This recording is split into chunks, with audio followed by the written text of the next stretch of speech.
Cuaderno 222 de Cristianismo y Justicia.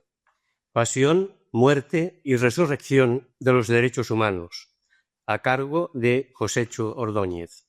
Josécho Ordóñez es abogado en la Fundación Migra Studium, licenciado en Filosofía y doctor en Derecho por la Universidad de Barcelona, profesor asociado de Derecho Internacional Privado en la Universitat Pompeu Fabra y de Filosofía del Derecho en la Universitat de Barcelona, profesor de bachillerato en el Col·legi Cosca Jesuïtas Gràcia, colaborador del Seminario Social de Cristianismo y Justicia y del Institut Borja de Bioètica Universitat Ramon Llull y presidente de Arrels Fundació. Introducción. Para una aproximación diferente a la cuestión de los derechos humanos, la invitación es empezar por el final. Tradicionalmente se seguiría el recorrido histórico, se buscarían los textos precursores en la antigüedad clásica o en fragmentos de las Sagradas Escrituras de las diversas tradiciones religiosas. Se llegaría al siglo XVIII, a las revoluciones americana y francesa con sus declaraciones sobre los derechos del hombre y del ciudadano, y se transitaría por el liberalismo hasta la consolidación internacional de los derechos humanos en la segunda mitad del siglo XX, en el seno de la Organización de las Naciones Unidas. Esta sería una presentación escolar de la cuestión. Sin embargo, empezar por el final es enfocar la mirada a la actualidad de los derechos humanos, al aquí y ahora. Y en el aquí y ahora son muchas las interpelaciones a estos derechos. Las primeras, las del sufrimiento de quienes padecen la pobreza, la desigualdad, la exclusión, la desatención y el olvido social. No son pocas las situaciones que vivimos en que se pueda decir, y con razón, no hay derecho. Los derechos humanos son papel mojado, etc. Yo mismo no puedo evitar pensar en ejemplos vivos de realidades migratorias, fuertemente interpeladoras. Fronteras, muros, concertinas, naufragios, ahogamientos, centros de internamiento, deportaciones, etc. A estas y a otras interpelaciones se las llama aquí la pasión de los derechos humanos. Por la pasión de los sufrientes se empezará a leer la pasión de los derechos humanos, y en la pasión ya se adivina un lejano eco nihilista que viene de Nietzsche, que afirma que los derechos humanos han muerto. En este sentido, ese trabajo de reflexión no quiere quedarse solamente en un grito que clame al cielo. La parte dedicada a la resurrección de los derechos humanos es una propuesta de articulación de nuevos y no tan nuevos derechos humanos, derechos de los sufrientes reales del mundo actual. Es una propuesta humilde, una entre otras muchas posibles, de repensar los derechos humanos en estos tiempos de pasión y muerte. Para empezar, permítanme que les cuente una parábola, un relato minúsculo, pero que tiene valor de símbolo y de enseñanza. Espero que les ayude a abrir boca. Parábola del hombre que atravesó el desierto. Mamadou Ba nació en primavera en un suburbio de Conakry, una noche de luna llena. Su madre se había casado con un hombre 20 años mayor que ella, pero lo amaba con ternura y devoción. Por eso, Mamadou conoció enseguida la necesidad, la única comida diaria y el cariño familiar dentro de las 4 paredes del apartamento que compartían con los primos venidos desde la B, ciudad al norte. Él era el mayor de 3 hermanos, y su sentido de la responsabilidad le empujó a estudiar en academias oscuras y de paredes húmedas para labrarse un futuro. Una mañana, un profesor de matemáticas de prominente barriga le repitió las palabras de Voltaire: «Los hombres nacen libres e iguales, pero a partir de entonces dejan de serlo». Este oráculo escolar cambió para siempre su adolescente percepción de la vida, y aunque, como el resto de los jóvenes de su edad, la promesa de cambiar el hambre cotidiana por un salario en las minas a cielo abierto de bauxita alumbró su incipiente ambición, en la École Professionnelle de Géologie et de Mines descubrió que 85 estudiantes por promoción era un número demasiado desproporcionado para sus expectativas laborales en la minúscula industria guineana del aluminio. O como decía Mamadou, la minúscula industria francesa del aluminio en Guinea. Pero la mayor y más lastimosa decepción le vino de parte de la familia de Queso, una joven malinqué que conoció en un parque del centro de la ciudad, como Mamadou Peul de pura cepa. Se había atrevido a mancillar el honor de una malinqué. Aunque fuera con su consentimiento, los hermanos de Queso se la juraron y le esperaron en los alrededores del suburbio para matarlo a traición en algún callejón enlodado por la humedad de los orines. Así que una mañana fría y con neblina decidió seguir el recuerdo de sus antepasados Peul, el pueblo nómada más grande del mundo, y agarró un camión destartalado con rumbo a Bamako y a Europa. Mamadou era hombre de pocas palabras y amplia sonrisa. Por eso, nunca habló demasiado de los 14 meses que necesitó para atravesar el Sahara argelino o los 9 meses de angustia en Marruecos. Cuando algún curioso le interrogara sobre los 2 largos años de su desierto africano, Mamadou se encogía de hombros y sonreía con los ojos tristes, aún golpeados por los recuerdos, y así zanjaba la cuestión. Una noche de junio consiguió cruzar el mar en patera, con otros 45 hermanos, hasta tocar alguna playa de Almería. Sus 3 primeras noches europeas las pasó en el bochorno de los calabozos de una comisaría. Las autoridades renunciaron a expulsarlo enseguida por culpa de esa extraña y arbitraria comodidad administrativa de no querer cumplir siempre con la ley. Fue más fácil para la policía subirlo a un autobús y enviarlo a ciegas hasta Barcelona. Allí, a pie de calle, encontró a algunos ángeles samaritanos, llamados María, Anna, Ignasi o Miguel. Sin decir nada, estos y otros muchos le mostraron lo que andaba buscando desde que salió de Conakry, algo así como aquello que los más ancianos llamaban derechos, o también lugares en los que sentirse seguro y confortado. Pidió asilo, vivió en una comunidad de familias, abierta y alegre, aunque caótica.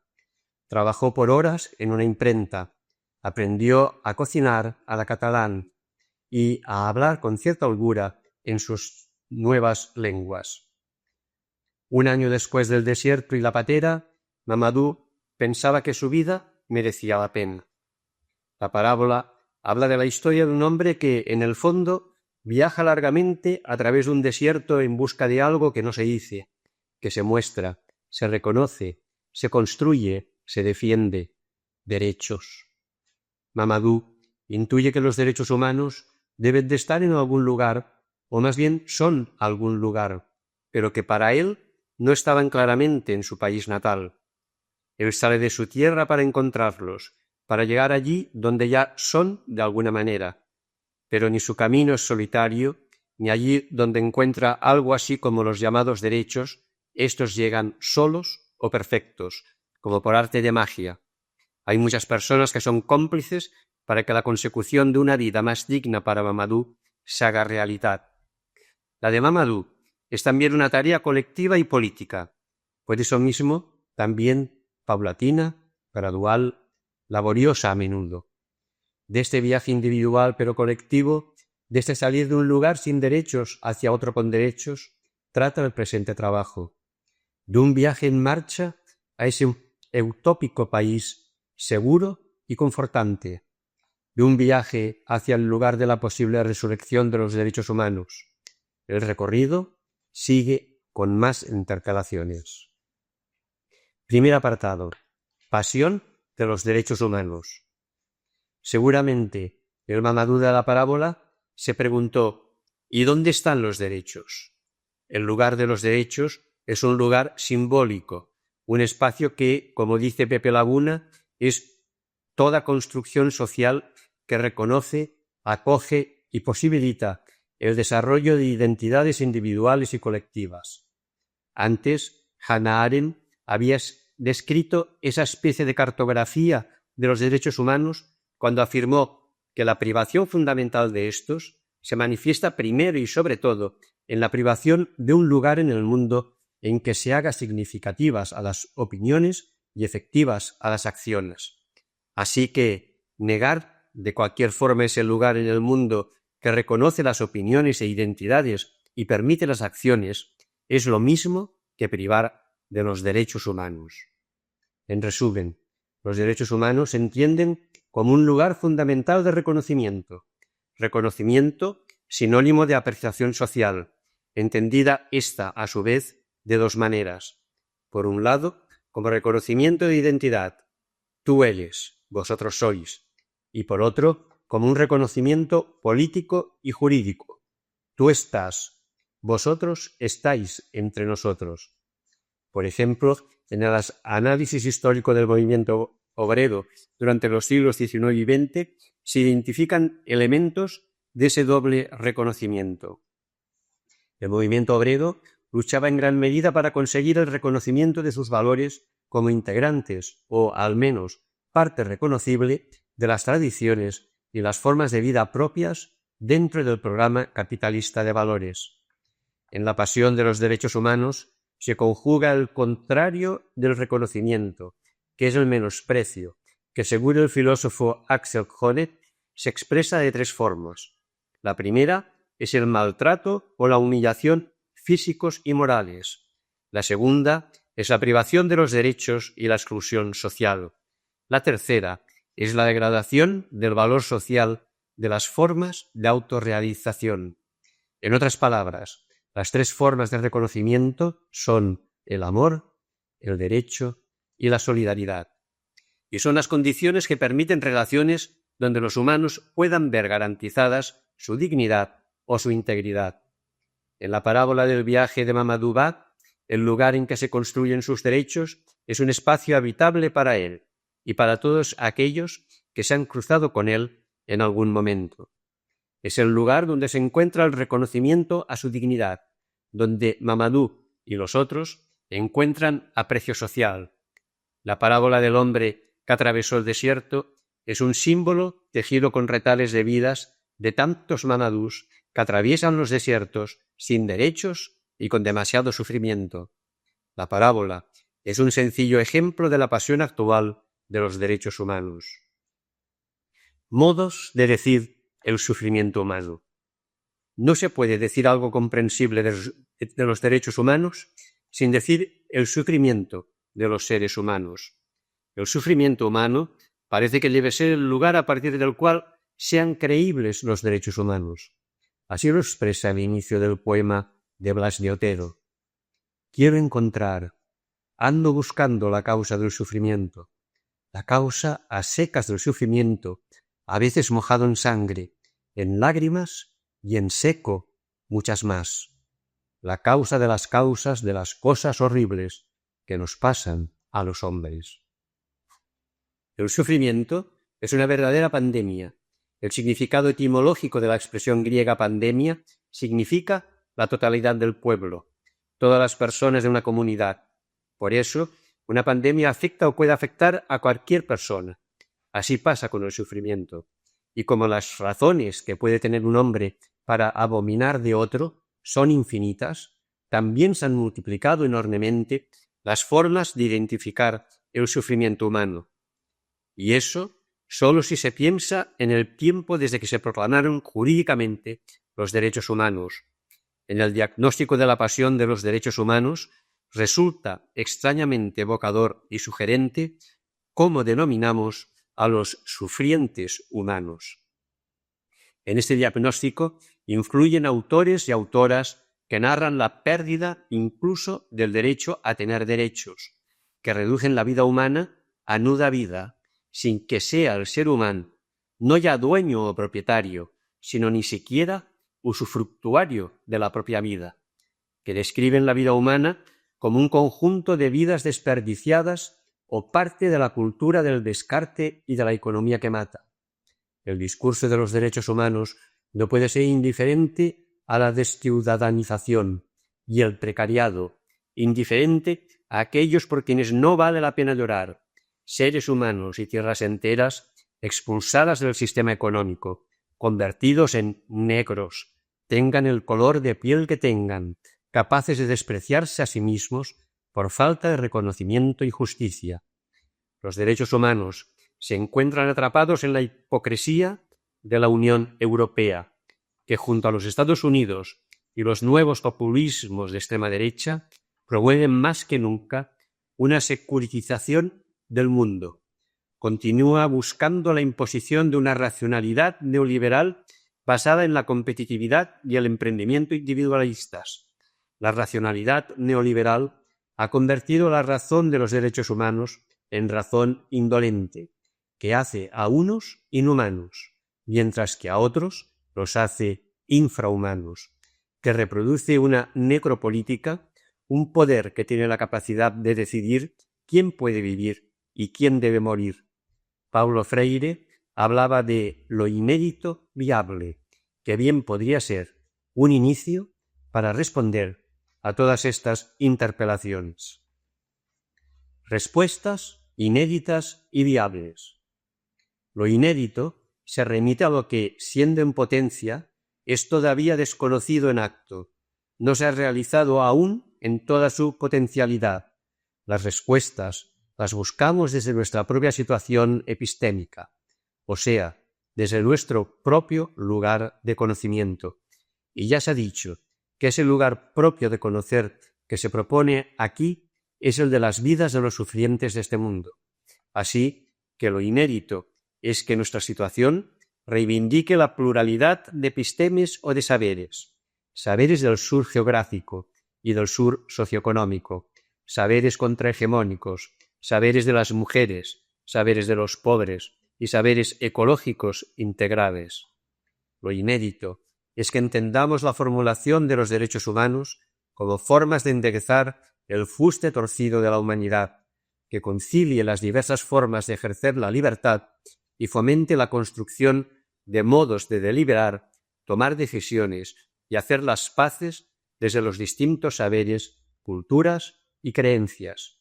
Desde esos saberes habría que considerar los análisis que explican los derechos humanos como instrumentos de colonización, y son precisamente estos saberes del sur contrahegemónicos, los de las mujeres, los de los pobres y el saber ecológico integral los que han irrumpido en la posible resurrección de los derechos humanos. Como se puede intuir, esta tarea es considerable y no se aborda ahora en su totalidad. Para empezar a entrar en materia, interesa mirar de frente a la cuestión que se aborda a continuación. Derechos humanos y justicia. ¿Tienen relación los derechos humanos y la justicia? Esta pregunta sirve para pensar en la finalidad de los derechos humanos. Seguramente, muchas personas estarán de acuerdo en que algún tipo de relación debe de existir entre la justicia y los derechos humanos. Aristóteles se planteó una pregunta previa. ¿Qué relación hay entre el derecho a secas y la justicia? Él nos viene a mostrar que el objeto del derecho es la justicia, que el derecho dice lo justo, lo ajustado entre el exceso y el defecto, la justa medida entre dos cosas. Para Aristóteles, la sabiduría que lleva a cabo esta relación es la política, cuya herramienta primordial de acción es precisamente el derecho. Así que, por ahora, se puede acordar que el derecho y la justicia se vinculan en una relación de servicio y finalidad, y que la existencia moderna de los derechos humanos tiene una evidente implicación con un ideal de justicia al cual sirve. Siglos más tarde, Immanuel Kant ofrece una nueva dimensión de esta relación entre derecho y justicia. Kant añade el modo de vinculación entre derecho y justicia. Él aloja el derecho en el espacio de la acción libre. Escribe que una acción es conforme a derecho, reg, cuando permite a la libertad de cada uno coexistir con la libertad de todos según una ley universal. Por tanto, obrar conforme al derecho es una exigencia de nuestra libertad. Con esta sencilla afirmación, Kant nos dejará la puerta abierta hacia la concepción moderna de los derechos humanos como libertades o derechos de libertad ideológica, de conciencia, de expresión religiosa. No tiene ningún secreto afirmar que no se puede comprender el derecho contemporáneo y con él el sistema de derechos humanos sin contar con Aristóteles y Kant. De alguna manera u otra, las reflexiones sobre la justicia que impregnan la cultura jurídica actual se pueden reducir a variaciones sobre un mismo tema, ya del filósofo griego, ya del filósofo prusiano. Una de estas variaciones es la del estadounidense John Rawls. En su teoría de la justicia, Rawls afirma que antes de escoger los principios que deberían regir la sociedad, uno debe primero imaginar esa sociedad desde el punto de vista de alguien que desconoce cuál es su lugar en ella. Alguien que no tiene ni idea de cuál es su lugar de nacimiento o estatus, que no sabe con qué capacidades u oportunidades le obsequiará la vida. Luego, debe escoger un mundo en el que, según Rawls, las desigualdades sociales y económicas estén dispuestas de tal modo que supongan el mayor beneficio para los menos favorecidos. La mejor fuente de derecho es la ignorancia, o como él dice, decidir con el velo de la ignorancia, veil of ignorance. Esa ignorancia proporciona la suficiente neutralidad personal como para que las normas jurídicas produzcan una discriminación positiva hacia los más desfavorecidos. Otra variación es la de Amartya Sen, filósofo y economista indio. El punto de partida de Sen no es la justicia, sino su contrario, la injusticia. Él cree que el ideal de justicia es demasiado inalcanzable, abstracto, porque produce un terrible subjetivismo y numerosas teorías que entorpecen conseguir la justicia. Sen piensa que es un error en centrar nuestros esfuerzos en definir, caracterizar, conceptualizar y pretender aplicar una supuesta justicia, porque es una entelequia. No conocemos en la realidad social la justicia realizada, perfecta, de una vez y para siempre.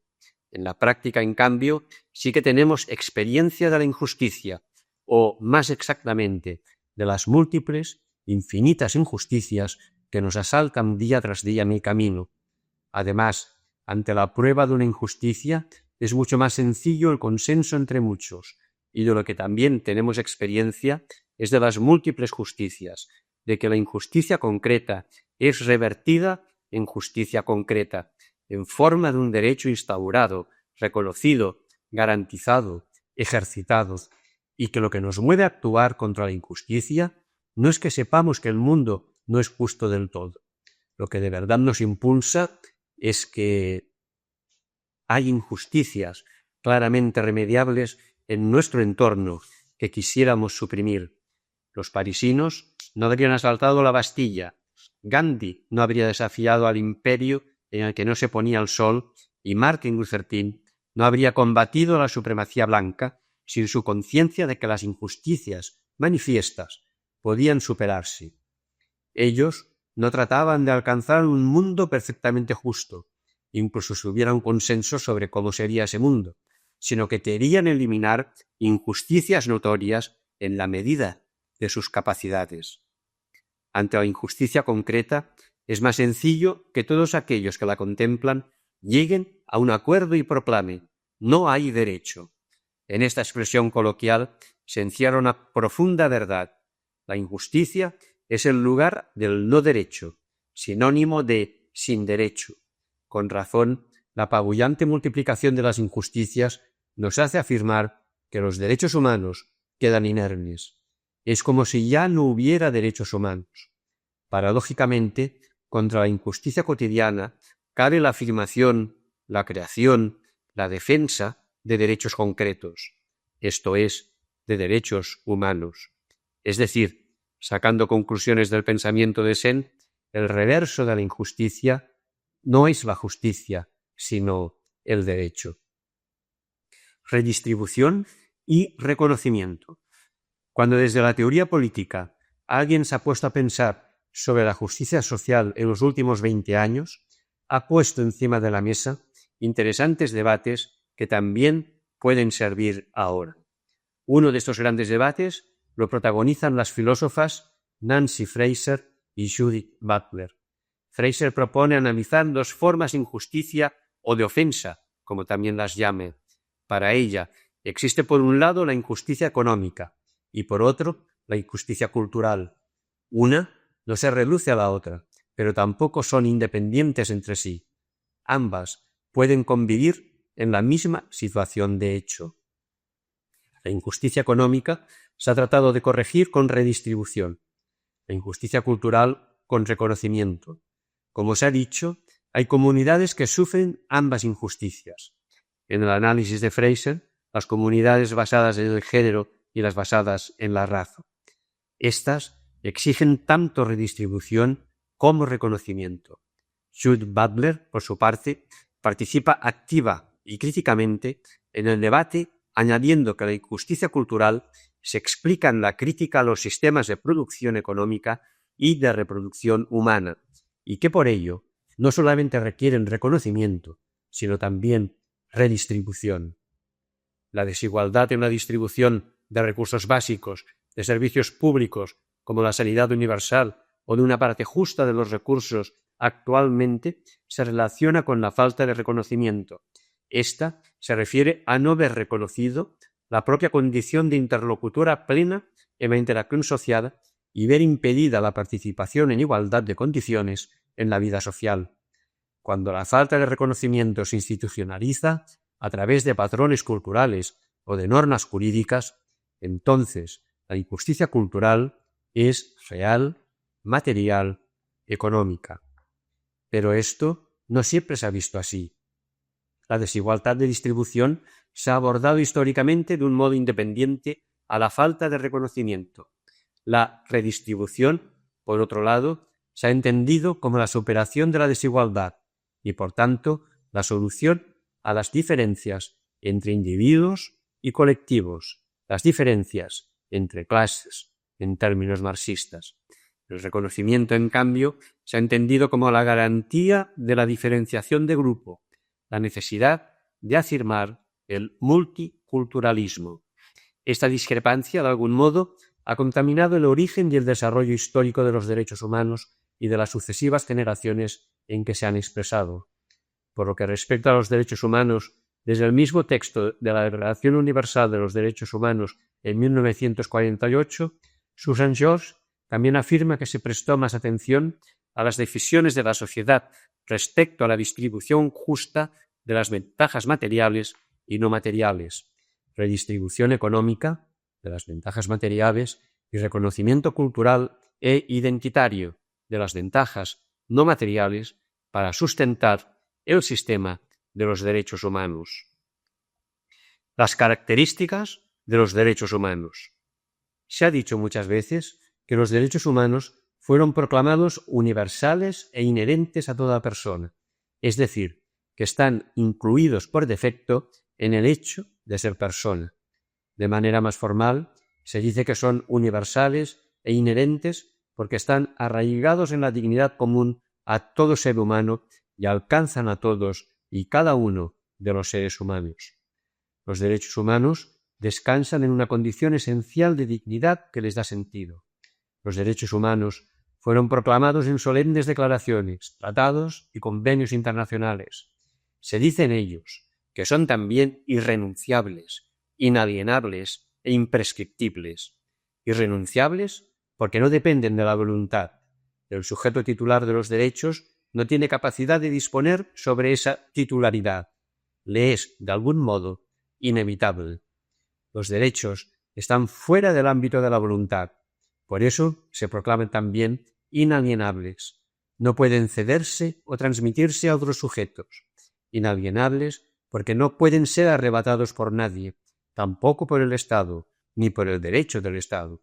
Imprescriptibles porque el transcurso del tiempo no los invalida. Los derechos humanos no caducan. Los derechos humanos son intemporales. Estas características de los derechos humanos, universalidad, inherencia, irrenunciabilidad, inalienabilidad e imprescriptibilidad, son el humus de la tierra en que fueron sembrados. Además, las características de los derechos humanos se definieron para sujetos individuales. Por eso, la dignidad no fue comprendida desde el principio como dignidad también colectiva, sino como dignidad individual. Eso sí, a la larga, común e igual en todos los seres humanos. Los derechos humanos fueron derechos basados en una radical igualdad compartida. Todos somos humanos. y como lúcidamente enseñó a Malou en Conakry, el profesor de matemáticas, cuando la desigualdad aparece, hay menosprecio de la dignidad y quedan dañados severamente. Las generaciones de derechos humanos. Los ideales de la Revolución Francesa están en el origen de la idea de sistematizar los derechos humanos en forma de generaciones. Liberté, égalité, fraternité inspiraron las 3 generaciones que reconocemos en la actualidad. La primera generación es la de los derechos humanos civiles y políticos, la que podríamos identificar con la liberté individual, aquella del hombre y del ciudadano de las declaraciones históricas iniciales. Son los derechos de libertad, de garantía y de participación política, la libertad de pensamiento o de conciencia, la libertad de expresión, la libertad religiosa, el derecho a la vida, a la integridad moral y física, al honor y a la intimidad, a la igualdad ante la ley, el derecho de acceso a la justicia, el derecho de sufragio, los derechos de reunión, de asociación y de manifestación. Entre todas las libertades y derechos civiles y políticos, solamente hay una prohibición taxativa, un derecho humano formulado en negativo y de forma absoluta, nada menos que la prohibición de la tortura. La segunda generación es la de los derechos humanos económicos, sociales y culturales, la identificada con la égalité. Ejemplos de estos derechos incluyen los derechos de protección a la familia, la maternidad, la infancia o la salud, el derecho a una educación adecuada, a la cultura, al trabajo digno, a la alimentación, a una vivienda digna, los derechos de sindicación y huelga y el derecho a la seguridad social. La tercera generación es la de los derechos humanos de la fraternité, que actualmente llamaríamos de solidaridad, derechos humanos colectivos o que defienden intereses difusos, los derechos de las minorías, de los consumidores y usuarios, del medio ambiente, de la paz, del patrimonio común de la humanidad, denominados así porque los sujetos titulares de estos derechos no están claramente identificados con nombres y apellidos, como sí ocurre en los otros clásicos derechos individuales. Otros ejemplos de estos derechos son el derecho a la autodeterminación de los pueblos, a la independencia económica y política, a la identidad nacional y cultural, a la soberanía alimentaria y productiva y al desarrollo para una vida digna.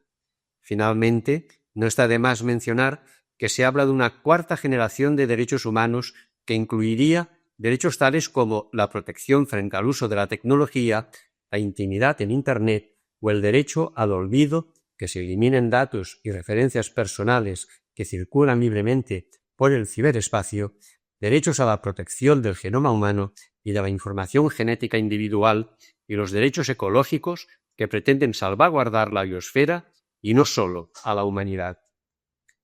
Derechos humanos y olvido. Hay una curiosa dinámica interna en la generación de los derechos humanos.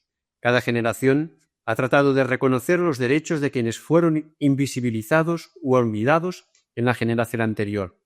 Quizás se trate de mala conciencia. En la primera generación de derechos humanos quedaron fuera de ser valorados jurídicamente el trabajo y los esfuerzos de quienes protege, cuidan, trabajan, aprenden, educan. En la segunda generación quedaron fuera las minorías étnicas, de género, culturales, nacionales. Los derechos humanos se definen históricamente por el olvido voluntario de aquellas personas que no ven reconocidos sus derechos. Un ejemplo gráfico tiene que ver con la Convención sobre el Estatuto de los Refugiados, adoptada en Ginebra, Suiza, el 28 de julio de 1951. Si rescatamos de Internet o de una enciclopedia la foto del acto de firma de la Convención, podemos apreciar que los firmantes son varones adultos, de raza europea caucásica, uniformemente vestidos. Hay que fijarse unos segundos para distinguir la presencia de dos mujeres, que, una sentada a la mesa y otra en pie, en segundo plano, contemplan lo que sucede. En 1951, muchas de las personas refugiadas en el mundo eran europeas, es cierto, pero también es cierto que los procesos de descolonización a partir de la Segunda Guerra Mundial también provocaron grandes movimientos de personas en Asia y África, de los que apenas se encuentra reflejo en la definición del derecho de asilo. Por ejemplo, la independencia de la India en 1947 provocó una crisis de desplazamientos forzosos entre los nuevos estados de India y de Pakistán y entre sus diferentes regiones sometidas a disputas religiosas y territoriales, crisis que nunca se cita al hilo del asunto de la aprobación, 4 años más tarde, de la Convención de Ginebra para los refugiados.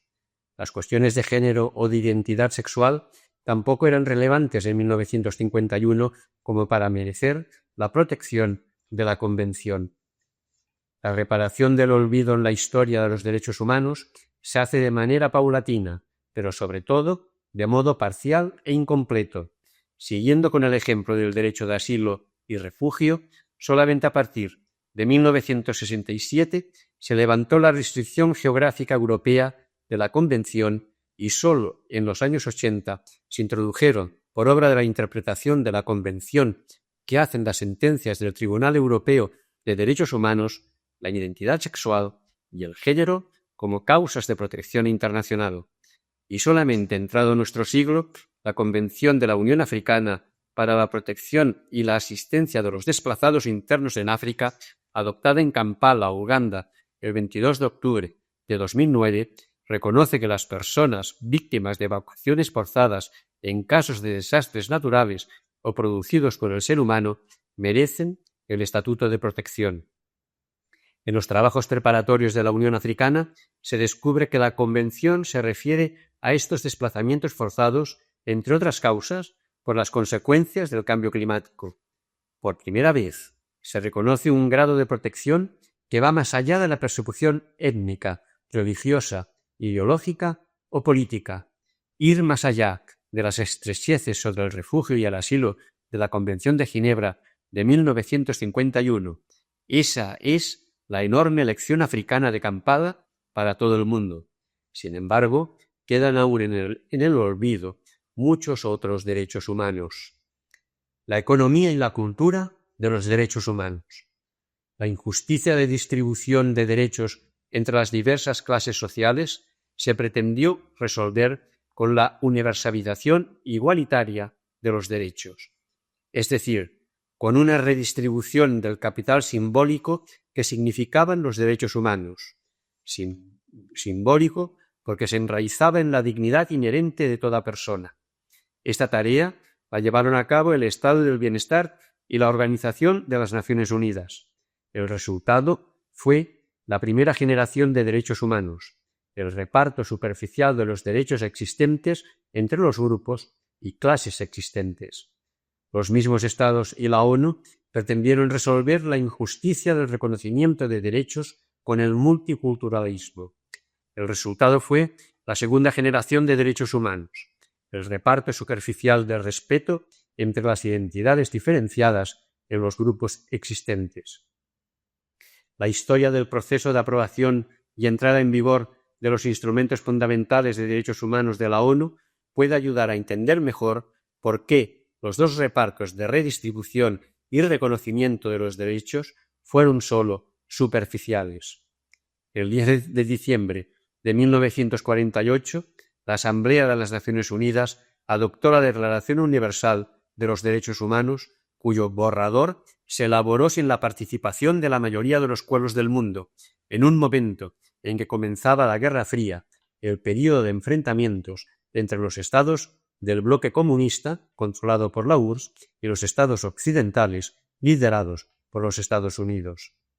El tratado internacional que debía convertir en norma jurídica la mera declaración muy pronto resultó imposible que fuera aprobado. En 1952, la Asamblea General decidió dividir el proyecto en dos tratados independientes que permitieran a los bloques enfrentados priorizar unos derechos sobre otros. Mientras los países occidentales ponían el énfasis en los derechos civiles y políticos y evitaban compromisos de relieve respecto de los derechos sociales, los países del Este defendían la prioridad de los derechos económicos, sociales y culturales, posponiendo compromisos en el cumplimiento de los derechos civiles y políticos. En 1966, 18 años después de la Declaración Universal de Derechos Humanos, se pudieron aprobar ambos pactos internacionales, el Pacto Internacional de Derechos Civiles y Políticos y el Pacto Internacional de Derechos Económicos, Sociales y Culturales. Pero estos dos pactos solamente entraron en vigor 10 años más tarde, en enero y marzo de 1976 respectivamente. Así pues, hasta casi 30 años después de la Declaración Universal de Derechos Humanos, no hubo normas jurídicas internacionales en vigor que reconocieran ni garantizaran los derechos humanos. Hasta ese punto influyó la Guerra Fría y condicionó el resultado de los pactos. Fueron fruto de la lucha pragmática y política de poderes e influencias en un mundo bipolar después de 3 décadas de duras negociaciones. Más aún, si se observa la historia de los derechos humanos en el período de posguerra, es fácil concluir que las políticas de derechos humanos han estado en conjunto al servicio de los intereses económicos y geopolíticos de los estados capitalistas hegemónicos. Algo más bien alejado de la imagen humanista, optimista y casi bucólica que tienen los derechos humanos entre la opinión pública. Segundo apartado: muerte de los derechos humanos. Pero lo que parece indiscutible es que la redistribución de los derechos no es universal. Los derechos humanos tampoco son universales. Los académicos de Derecho Internacional Público defienden que sí lo son. El Pacto Internacional de Derechos Civiles y Políticos y el Pacto Internacional de Derechos Económicos, Sociales y Culturales han alcanzado y superado la cifra de 160 estados parte y se han convertido, por tanto, en universales. Mamadou clama que no es así. Los sufrientes del mundo claman que eso es mentira. Primero, por una cuestión de hecho. Los derechos humanos no se aplican de forma universal. Si así fuera, también se habrían aplicado extensamente en la Guinea natal de Mamadou. Segundo, por su conceptualización. Los actuales derechos humanos, como mucho, son una modalidad de localismo globalizado.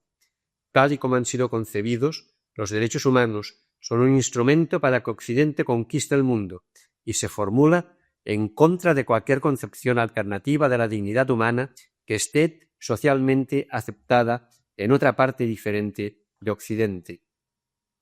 Occidente no ha jugado limpio con el resto del mundo y ha traicionado el principio de buena fe. Ha despreciado lo que las otras partes del mundo podían pensar. Los artífices de las políticas de derechos humanos han pisoteado aquello que el padre del capitalismo moderno, Adam Smith, escribió en un libro titulado La teoría de los sentimientos morales.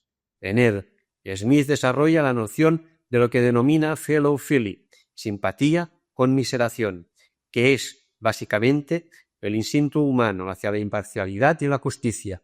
Adam Smith cree que todos nos abstenemos de ciertas acciones porque nos importa mucho la buena opinión de los demás. Respetamos a aquellos que Smith denomina espectadores, quienes observan o podrían observar nuestro comportamiento. He aquí un breve fragmento de esta obra. En la carrera hacia la riqueza, los honores y las promociones, un hombre podrá correr con todas sus fuerzas, forzando cada nervio y cada músculo para dejar atrás a todos sus rivales. Pero si empuja o derriba a alguno, la indulgencia de los espectadores se esfuma. Se trata de una violación del juego limpio que no podrán afectar. Hasta aquí la cita de Smith.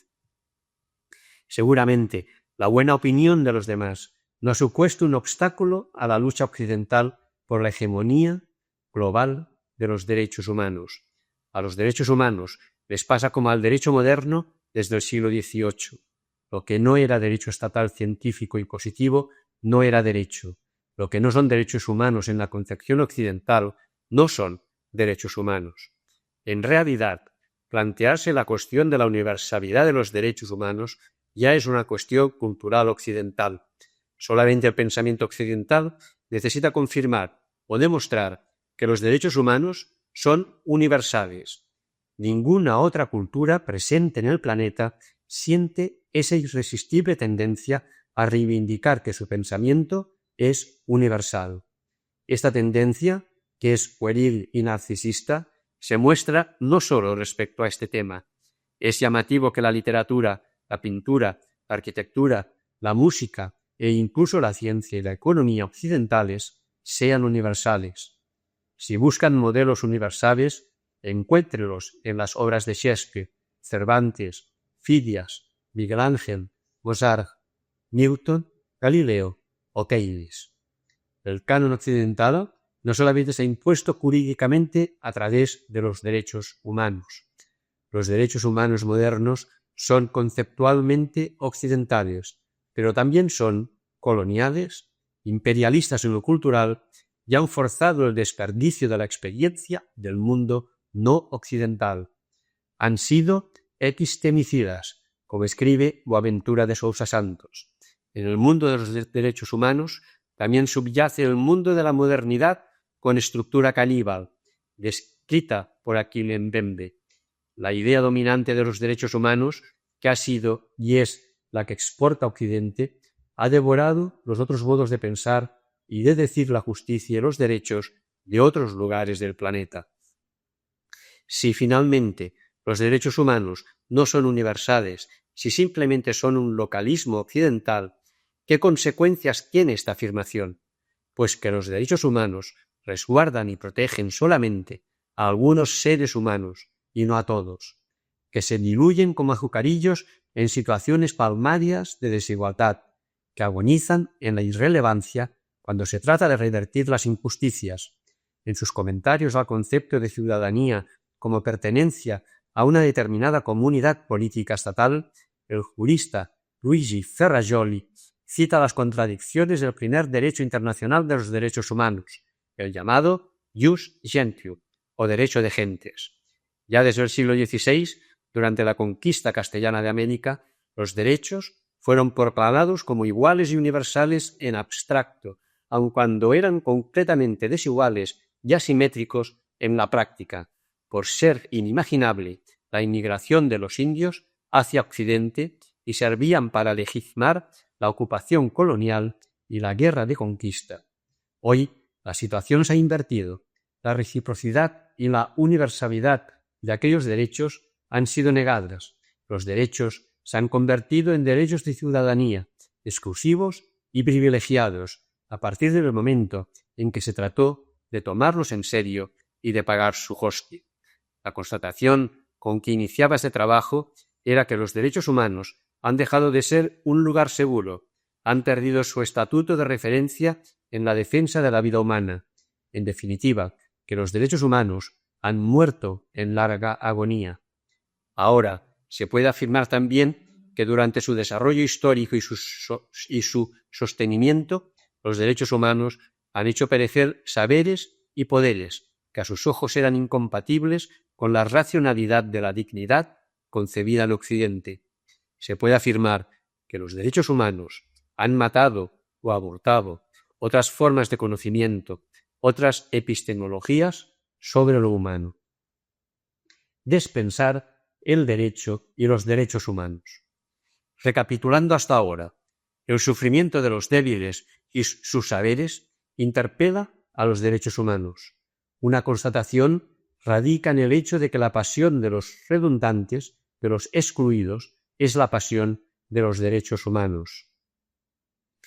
¿De qué manera la crisis económica y social afecta a los derechos humanos? ¿Cómo esas crisis redefinen a quienes gozan de ellos y a quienes aspiran a ellos? ¿Cómo recuperar los derechos humanos como propuesta y reivindicación y no solamente como imposición pretendidamente universal? ¿Cómo articularlos políticamente y de manera viable? Para ello, hay que descolonizar el diagnóstico de las crisis y no verlas solo desde sus consecuencias para la parte enriquecida del mundo, ni cayendo en la trampa de que la riqueza de unos pocos va a beneficiar a todos. Contra esta falacia alerta Zygmunt Bauman al analizar la desigualdad en nuestro mundo. No es que los ricos sean más ricos y los pobres más pobres, sino que los ricos los son más porque son ricos y los pobres son más porque son pobres. Las diferencias que se dan en la desigualdad son semejantes a las diferencias en los derechos humanos. Unos pocos disfrutamos de todos los derechos y casi todos adolecen de ellos.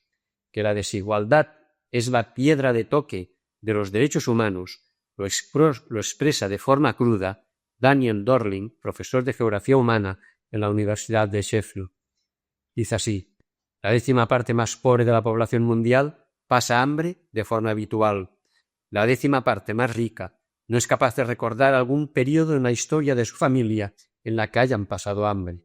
La 10ª parte más pobre muy pocas veces puede proporcionar la educación más básica a sus hijos.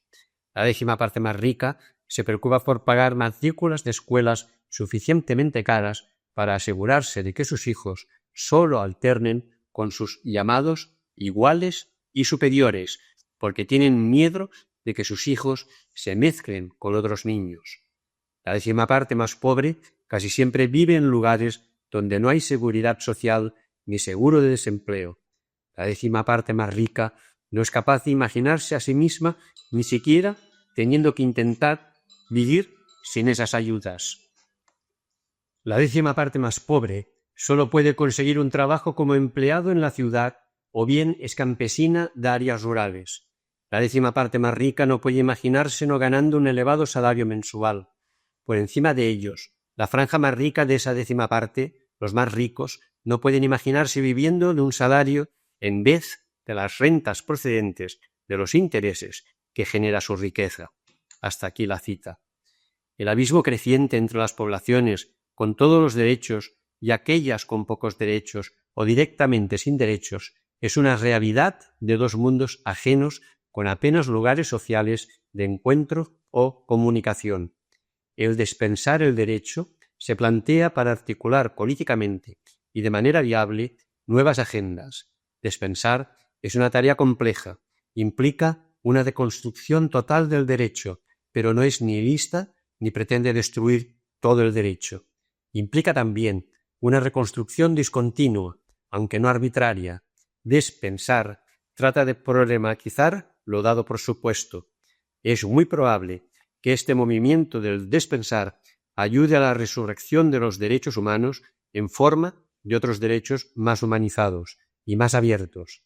El ejercicio de despensar los derechos humanos es tomarse en serio los derechos, como dice Luigi Ferrajoli, lo que equivale a reconocer su carácter supraestatal y cosmopolita, panhumano, garantizarlos no solo dentro, sino también fuera y contra todos los estados, y así poner fin a este gran apartheid que excluye de su disfrute a la mayoría del género humano. Para tratar de responder a la cuestión del despensar, se presentan los siguientes apartados. La transición paradigmática. La gran transformación provocada por el liberalismo económico y descrita magistralmente por Cal Polanyi pasó por la Gran Depresión de los años 30 del siglo XX y desde la Gran Recesión de 2008 se está convirtiendo en la gran involución para las clases subalternas.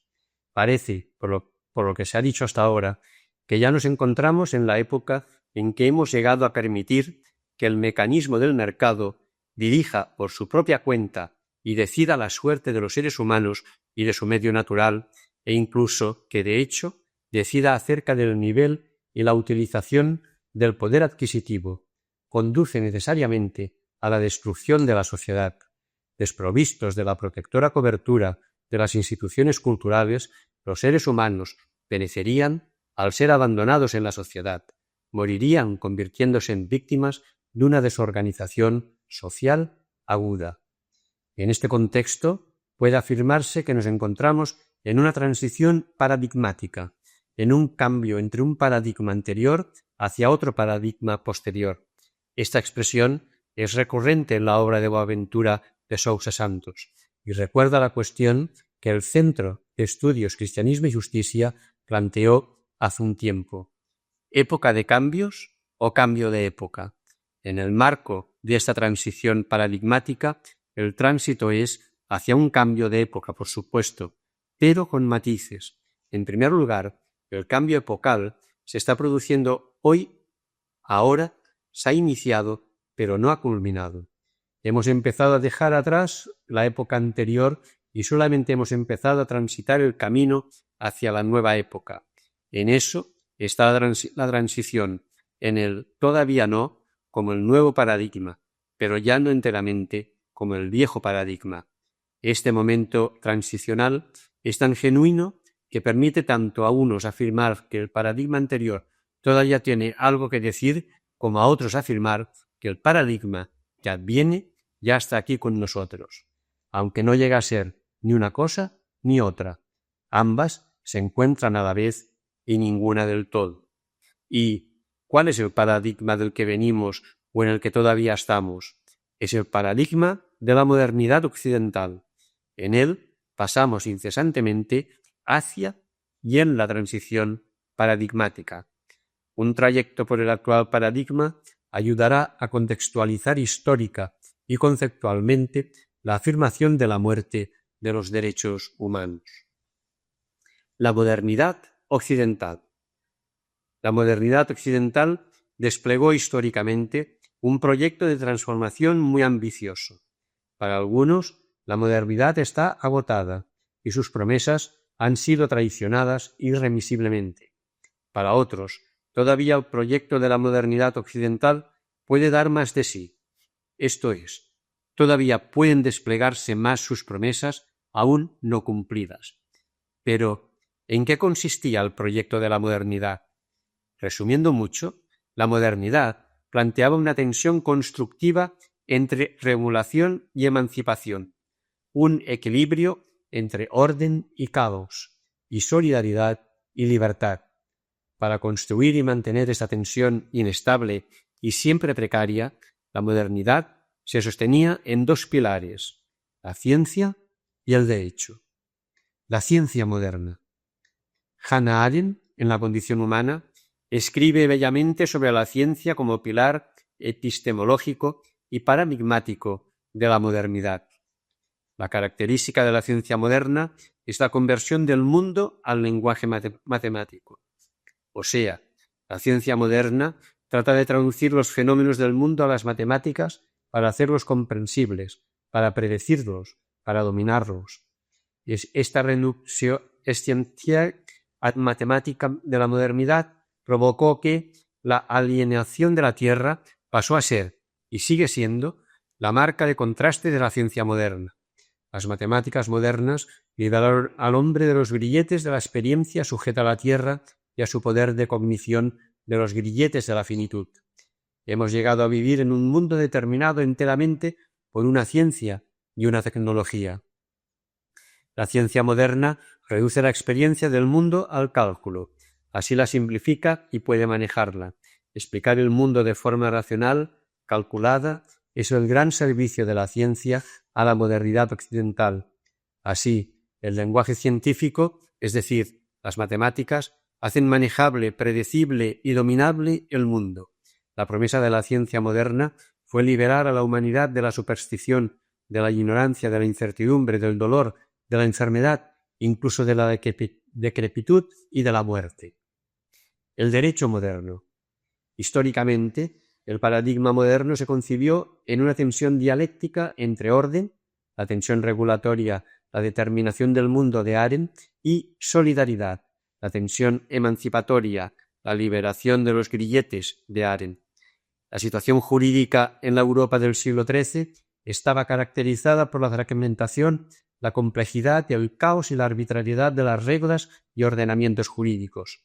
En ese siglo, el redescubrimiento del antiguo derecho romano, que durante siglos había quedado olvidado, supuso contar con un único cuerpo de leyes y textos, así como con un lenguaje y método comunes. Esto supuso una regulación social que no perdía de vista los objetivos emancipadores. El derecho romano aportó una combinación de autoridad, de razón y de ética. La revolución del derecho romano en Europa supuso, en fin, la juridización de la resolución de los conflictos y la centralidad de la argumentación jurídica. Así como la ciencia moderna actuó sobre los fenómenos naturales, el derecho moderno actuó sobre los fenómenos sociales. tradujo a un lenguaje común, el de la argumentación jurídica, que hizo comprensibles, manejables y dominables los conflictos interpersonales, sociales, internacionales. Esta traducción es la juridización que llevaban a cabo emprendedores racionales, los juristas, eruditos del derecho, autónomos y libres en la exégesis, en interpretación de los textos romanos. Eran jueces, abogados, diplomáticos, notarios, consejeros, cortesanos. Eran los mediadores entre los conflictos y su solución, mediadores entre el derecho y la realidad de la sociedad, como los científicos eran mediadores entre las matemáticas y la realidad de la naturaleza. La autonomía y la independencia de los juristas respecto de los poderes fácticos, envueltos en los conflictos, generaban tensiones emancipatorias en el derecho. Por ello, era central la capacidad de argumentación jurídica de los juristas, como expresión de esa libertad. El derecho moderno proporcionó un cuerpo, un lenguaje y una racionalidad jurídicos únicos, comunes, que permitían una construcción racional compartida que unía regulación y emancipación, una construcción racional aplicada por y para individuos y colectivos libres y autónomos. Así, la promesa del derecho moderno fue liberar a la humanidad de la venganza, de la guerra, de la desigualdad, de la pobreza, de la injusticia. El capitalismo. El capitalismo engulló vorazmente la potencia emancipadora del derecho y de la ciencia. Cuando las trayectorias de la modernidad y del capitalismo quedaron superpuestas, la tensión decayó del lado de la regulación, en forma de buen orden, en contraposición del caos emancipatorio. Al derecho moderno se le otorgó la tarea de construir y asegurar ese buen orden, valiéndose de la racionalidad instrumental de la ciencia moderna. El derecho se hizo científico y fue entonces cuando se hizo estatal. La hegemonía del buen orden sobre el caos necesitaba un Estado moderno, fuerte y basado en el monopolio de la violencia. La transformación de la ciencia moderna en la racionalidad hegemónica y en la fuerza productiva fundamental, por un lado, y la transformación del derecho moderno en un derecho estatal científico, por otro, son las dos caras del mismo proceso histórico. La potencia emancipadora del derecho moderno se neutralizó en el siglo XIX cuando el derecho romano se redujo a un formalismo técnico-racional, cuando la ciencia jurídica se transformó en matemática universal y universalmente aplicable, cuando la preservación del orden social se convirtió en la verdadera inspiración y fuente del derecho. Mientras el liberalismo como pensamiento político de la modernidad se mantuvo independiente del capitalismo, en el siglo XVIII fue posible la tensión dialéctica entre regulación y emancipación contenidas en la ciencia y el derecho modernos. El matrimonio del liberalismo político con el capitalismo económico provocó que el derecho fuera una herramienta necesaria para ejercer la regulación social y permitir la hegemonía del capitalismo como sistema único e incontestable de orden social, o el caos social o el capitalismo. La labor del derecho en la modernidad fue hercúlea para ese fin. El Estado procuró monopolizar la producción del derecho para enfatizar el orden social y condenar al caos, a la regulación y a la emancipación que no provinieran del propio Estado. Para subrayar ese monopolio, el derecho devino ciencia del derecho, que únicamente el Estado podía comprender, manejar y producir. Contrato social y derechos humanos. El orden social se formula por la modernidad a través de las teorías del contrato social, el pacto creador del orden y el progreso sociales. En el origen de la modernidad hay al menos 3 definiciones del contrato social. En la primera, el principio que sustenta el orden social es para Jean-Jacques Rousseau la comunidad. En la segunda, para Thomas Hobbes, es el Estado. En la tercera, para John Locke, el mercado. Para Rousseau, el Estado es secundario porque no se distingue de los ciudadanos y privilegia el principio de comunidad. como comunidad se refiere a la comunidad integral que ostenta la soberanía del Estado. Las características de la voluntad general de la comunidad rusoniana son horizontalidad, solidaridad y transparencia. Por otro lado, el principio del Estado de Hobbes se basa en la paz y la autoridad. Para este pensador, el derecho es fruto de la voluntad del soberano y es instrumental. En el pensamiento de Hobbes, la tensión entre regulación y emancipación se reduce a una tensión entre guerra y paz. En tercer lugar, John Locke es el lugarteniente del mercado. Su pensamiento puede explicarse como una antítesis del estatalismo hobbesiano. Un gobierno es legítimo si y siempre que respete los derechos individuales y los proteja. El derecho es, entonces, la única garantía contra los abusos de poder y la tiranía, y su objetivo inmediato es resolver por medios pacíficos las disputas que conducirían a la guerra. Su objetivo con la paz y el orden es preservar la propiedad, una propiedad ilimitada y legítima, pese a la desigualdad, y el Estado está obligado a protegerla para legitimarse. Las tres teorías del contrato social moderno significan el ejercicio de la regulación en nombre de la emancipación frente a la realidad desigual e injusta. Más adelante, en el siglo XIX, cuando el capitalismo se identificó con las teorías del contrato social, la tensión regulación-emancipación se sustituyó por la regulación jurídica confiada al Estado.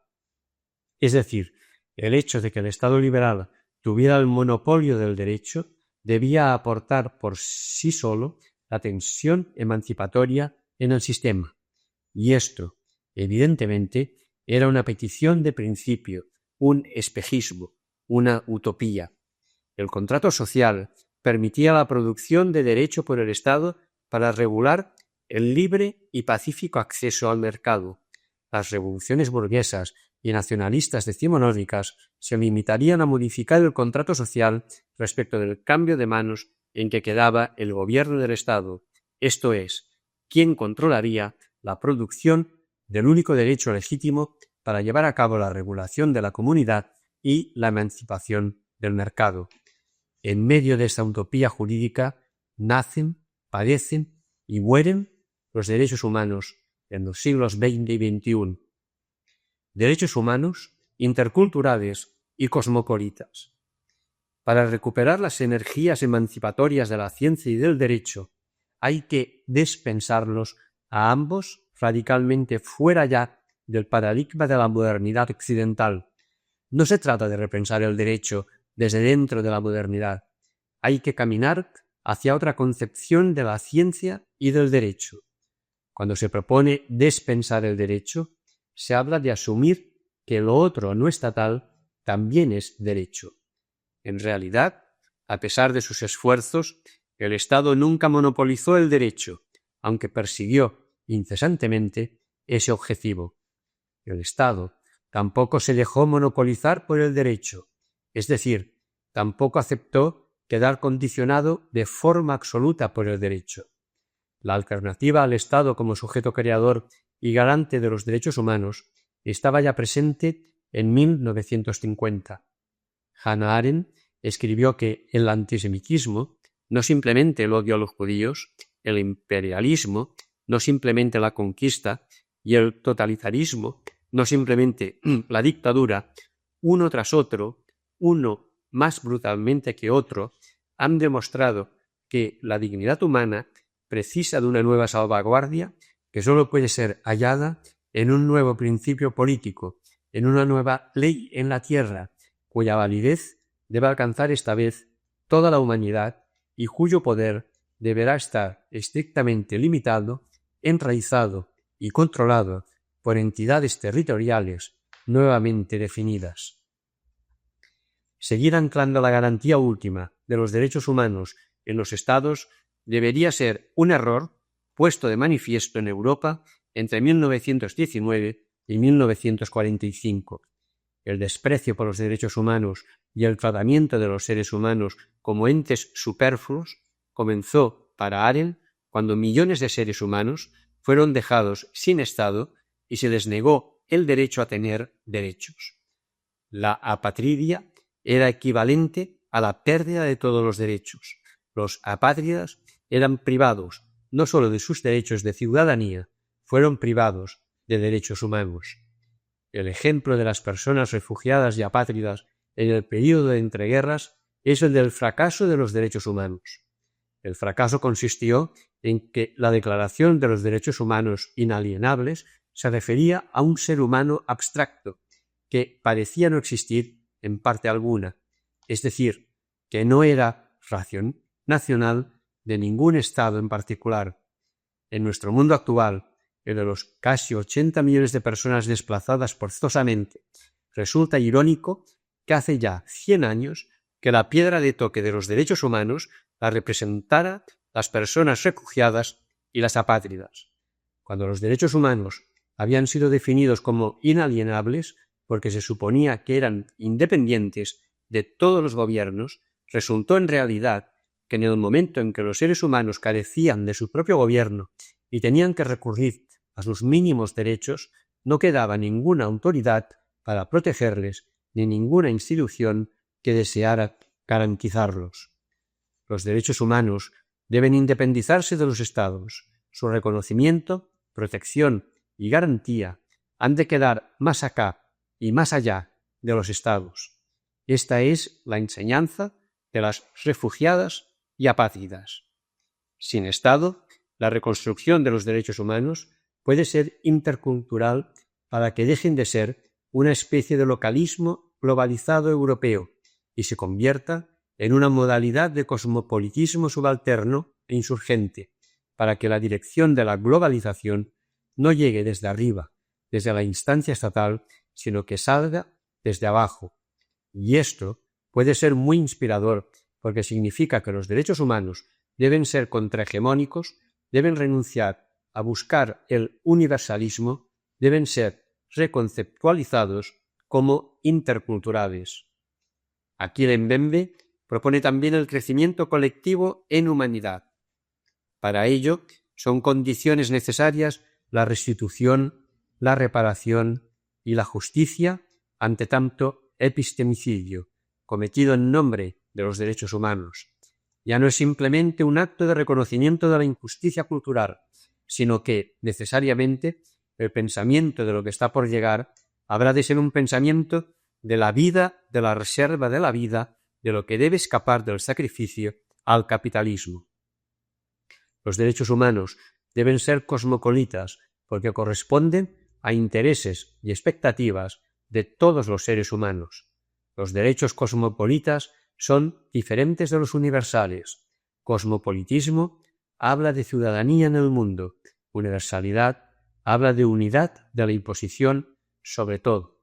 No deben seguir afirmándose universales porque se apliquen sobre todos los seres humanos, sino que deben ser cosmopolitas porque los seres humanos nos vemos incluidos en ellos. Deben formar el fundamento y el parámetro de la igualdad jurídica. Son la sustancia de la democracia, cuya forma republicana, constitucionalista, presidencialista, federal, se funda en cambio sobre los poderes de la mayoría, que es diferente de los derechos humanos. Que los derechos humanos se funden democráticamente en los poderes de la mayoría es un error.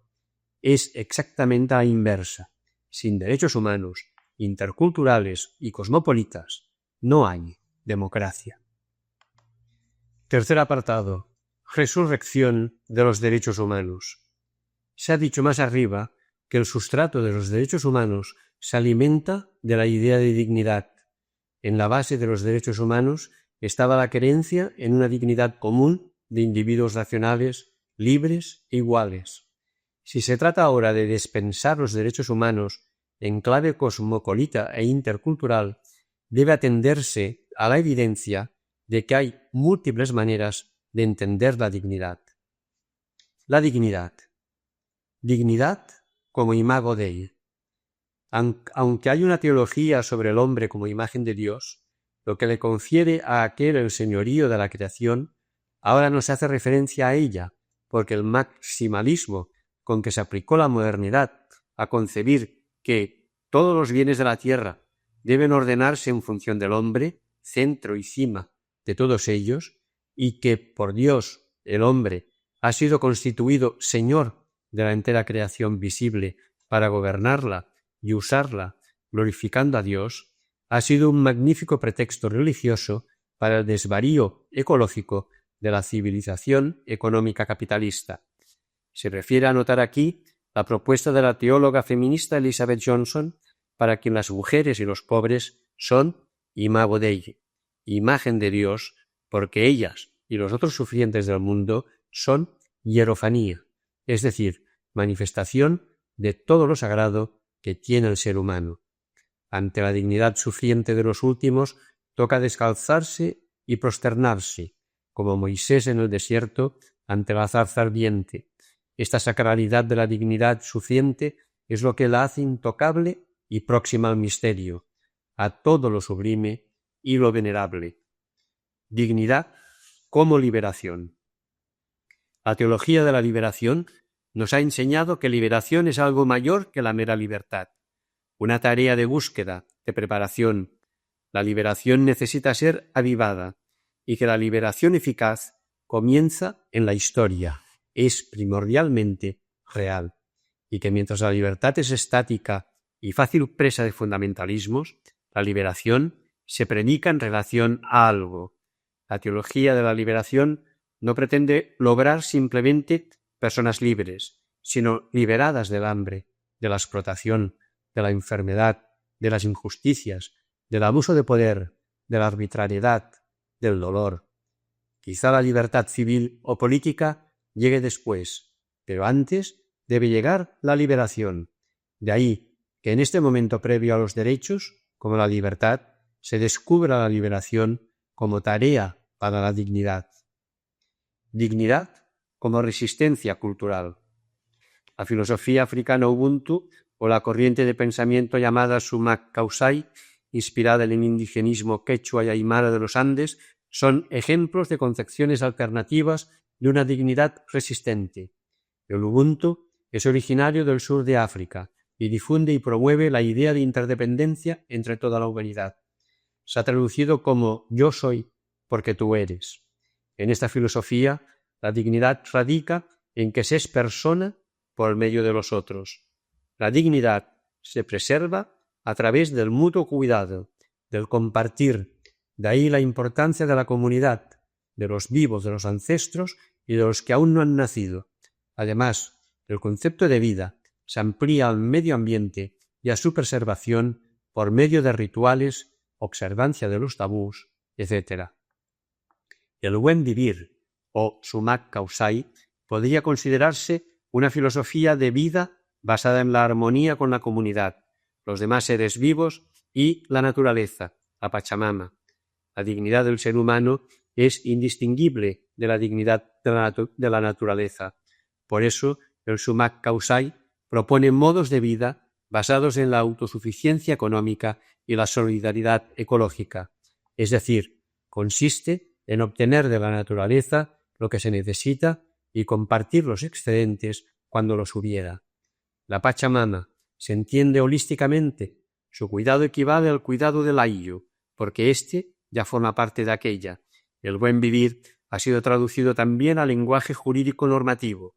En el preámbulo de la actual Constitución Política de Ecuador, por ejemplo, se lee una nueva forma de convivencia ciudadana en diversidad y armonía con la naturaleza para conseguir el buen vivir, el Sumak Kausai, una sociedad que respeta en todas sus dimensiones la dignidad de las personas y las colectividades.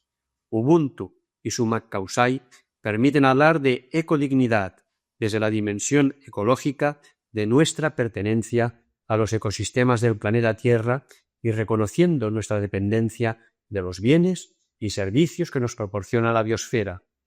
La corriente del decrecimiento también puede ser una expresión de la resistencia cultural a la distopía moderna del crecimiento ilimitado o sostenible. Propone una dignidad económica del ser humano contrahegemónica más allá de la pertenencia a la sociedad mercado como consumidor o productor. los derechos humanos interculturales deben tomar en cuenta dignidades basadas en estas y otras múltiples resistencias culturales para ser verdaderamente cosmopolitas. Dignidad olvidada de la carne y los cuerpos humanos.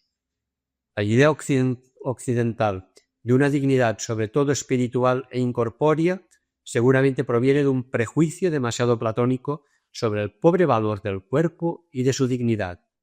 Una teología de la carne como tentación permanente y puerta abierta para el pecado también ha tenido que ver en ello. De ahí el olvido de la carne y del cuerpo como entes susceptibles de ser despojados de la dignidad humana. No se trata de la consideración del cuerpo humano como objeto de respeto a través del derecho a la vida o a la integridad física, ni al respeto a los difuntos y a los cadáveres. Tampoco a la prohibición de la tortura, que se dirige a proteger el cuerpo del ser humano del tormento físico. En esos casos también subyace la idea de una dignidad transcorporal. El ejemplo de las personas refugiadas y apátridas ha servido anteriormente. Ahora, para expresar este olvido, se trae aquí el ejemplo de las personas migrantes y refugiadas privadas de libertad en los centros de internamiento de extranjeros, los CIE. En estos lugares se recluye a las personas que han recibido una orden de expulsión y que no la han obedecido, es decir, que no han regresado a sus países de origen voluntariamente. También se recluye a las personas cuya expulsión, por el motivo que sea, las autoridades no han podido ejecutar. En la lógica del derecho de extranjería, estas personas ya no deberían estar en el territorio del Estado, pues de hecho estaban expulsadas jurídicamente. Su presencia es una contrariedad jurídica.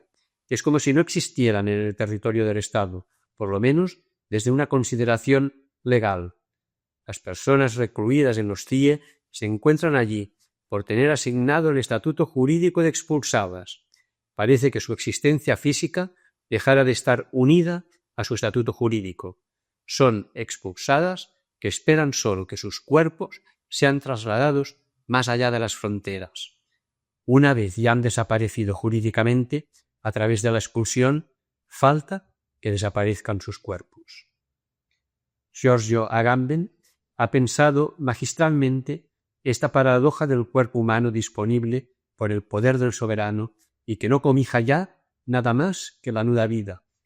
Asuntos bioéticos como la edición genética, la extracción y el trasplante de órganos y tejidos, la mejora, entre comillas, tecnológica del cuerpo humano, que estudia el llamado transhumanismo, el tratamiento de la cronicidad o el envejecimiento, ponen sobre la mesa también la consideración de los cuerpos dotados de dignidad. Recientemente se ha planteado el control telemático de la movilidad en contextos de pandemia.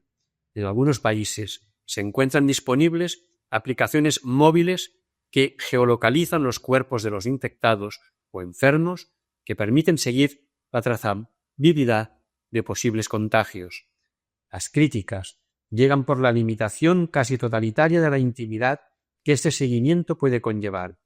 En cambio, la exposición de la dignidad de los cuerpos al frío examen estadístico epidemiológico sigue sin ser relevante. Derechos humanos resucitados. El siguiente elenco de derechos es una humilde propuesta que, como mucho, camina a hombros de gigantes, pues es una propuesta alentada por todas las autoras y autores que han precedido y que han inspirado las páginas de este texto. No pretende ser un catálogo o un decálogo perfecto, cerrado y autorreferencial, sino una aproximación a las respuestas inéditas y viables que se pueden pensar y realizar ante las urgentes interpelaciones acerca de los derechos humanos. Como las históricas declaraciones de los derechos humanos, esta propuesta bien podría tener una proclamación introductoria. Para recrearla, se transcriben unas palabras del profesor Vicent Martínez Guzmán, estudioso y sabio de la paz y del diálogo intercultural, a quien está dedicado este cuaderno. Dice así: nosotros superamos la unilateralización de la razón para hablar de las razones, los sentimientos, las emociones, el cariño y la ternura. No hay dicotomía entre razón y cuidado defendido por las feministas de este tipo de éticas. Dejamos de concebir el mundo como un espacio abstracto y lo concebimos como una diversidad de lugares. Nos comprometemos a reconstruir los saberes de los lugareños, los saberes vernaculares. Los seres humanos somos naturaleza. Humus significa tierra. Reivindicamos la terrenalidad de los seres humanos y el compromiso con el medio ambiente del que formamos parte. En ese sentido, superamos la dicotomía entre la naturaleza y la cultura. Denunciamos que muchas veces se ha apelado a lo natural, incluso a lo biológico, sin darse cuenta de las condiciones sociales y culturales que posibilitaban esa consideración de lo natural. Finalmente, pensamos que saber hacer las paces no es solo para héroes o santos, sino para gente como nosotros, con nuestras grandezas y nuestras miserias, con nuestro egoísmo y nuestra capacidad solidaria. De ahí la necesidad de debates públicos, movimientos sociales y formas de conducirnos, maneras de gobernarnos, por encima y por debajo de los Estados-nación. Derecho al reconocimiento de las dignidades diversas en los seres humanos. Las dignidades deben estar en el fondo de los derechos humanos interculturales y cosmopolitas. Derecho a conocimientos alternativos. El episticidio masivo perpetrado por la modernidad occidental implica este derecho. El derecho a la restitución, a la reparación y a la justicia ante la violación individual y sobre todo masiva de los derechos humanos. El derecho a una transformación del derecho a la propiedad orientada a la solidaridad. Más allá del Estado y del mercado, hay que reinventar un tercer ámbito de dominio, un dominio social colectivo, no centrado en el Estado, privado, pero no orientado al lucro. El derecho al reconocimiento de derechos humanos a entidades incapaces de ser titulares de deberes, concretamente la naturaleza, nuestra casa común y las generaciones futuras. El derecho a llevar el capitalismo histórico a juicio en un tribunal mundial. El capitalismo debe rendir cuentas por su alto grado de responsabilidad en la muerte de los derechos humanos en forma de creación masiva de miseria, empobrecimiento cultural y destrucción ecológica. El derecho al desarrollo a escala humana y a la paz. Desarrollo no es lo mismo que crecimiento, y el desarrollo no se refiere a objetos como el PIB o la balanza de pagos, sino a personas en cuanto capaces de mejorar su calidad de vida y de cubrir sus necesidades humanas fundamentales. El derecho a la autodeterminación democrática, el derecho a la sentimentalidad, al cuidado, a la ternura y a la misericordia, el derecho a organizar y a participar en la creación de los derechos. Este derecho humano debe ser un principio político básico. El desafío para estos derechos humanos interculturales y cosmopolitas está en escuchar y tomar en serio los saberes de las comunidades locales de las diversas partes del mundo. La práctica de estos derechos humanos es una forma de enderezar lo torcidas que pueden ser las acciones humanas y reconocer la dignidad para incrementar la convivencia y hacer las paces. No sabemos si tras la pasión y la muerte de los derechos humanos alcanzaremos a vivir su resurrección. Solamente creemos en esa resurrección que, como tal, no es una vida anterior, ya vivida, sino a una existencia nueva y renovada. Parafraseando a Vicente Martínez Guzmán, los derechos humanos hay que inventarlos, imaginarlos, iluminarlos. El proyecto puede sonar más bien iluso o inconcreto. Está formulado así a sabiendas, pero, como en una ocasión apuntó Jean-Paul Sartre, las ideas, antes de materializarse, poseen una extraña semejanza con la utopía. Sea como fuere, lo importante es no reducir el realismo a lo que existe. Es lo que hizo Mamadou, el hombre que atravesó el desierto. Hasta aquí el cuaderno 222 de Cristianisme y Justicia.